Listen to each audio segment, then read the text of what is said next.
এই কই মাছটি কিন্তু দেশি কই মাছ। ওই শাহিনগু পুকুরেছে, এই পুকুরের কই মাছ লই গেছে বাজারে। 30টা মাছ 1000 টাকা।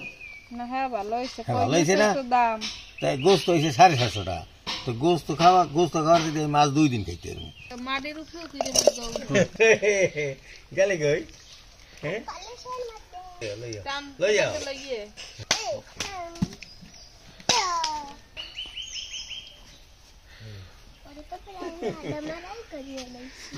যাস নিয়ে টাকা দিয়ে কিনছি নে তো কঠিন ফেরা নাই লেগে কি কাদা মাটির উপরে আটবে শক্ত মাটি। মাছটা তো খুশি হয়ে আনছে না, মাছটা তো আমি মাছটা আমি এই বুড়ো আমি করতাম না, তুমি কুটে দাও, লগে একটু সাহায্য করবো। কাদা দিয়ে ফেলাই দিয়ে রান্না করলো ওটা আমি লই পিস জানাম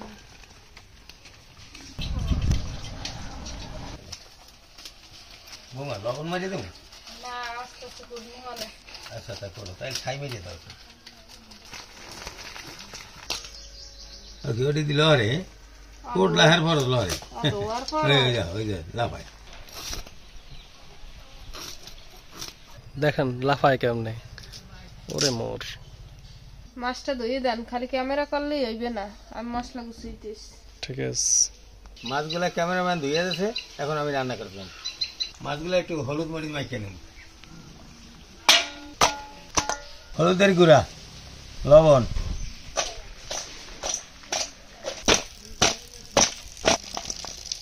বৌমা জালটা একটু ধরাই দাও।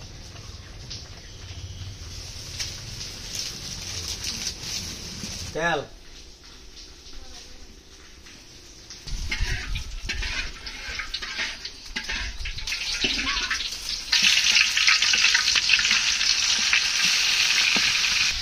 মাছটা একটু তেলে ভালোভাবে ভাজিয়ে নিই।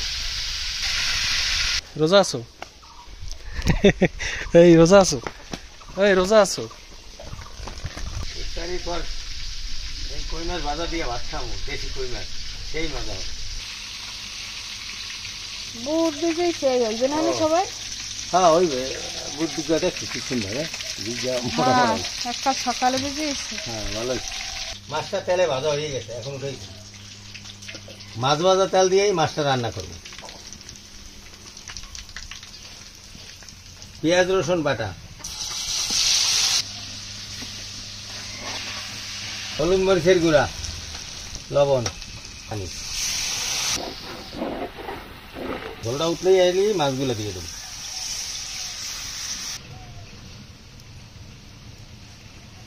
এখন ভাজা মাছটা দিয়ে দেবো।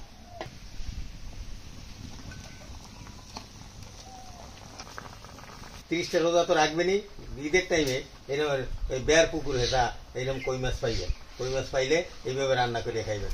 দেশি কই যে কি স্বাদ, জিভে লাগার মতনই স্বাদ।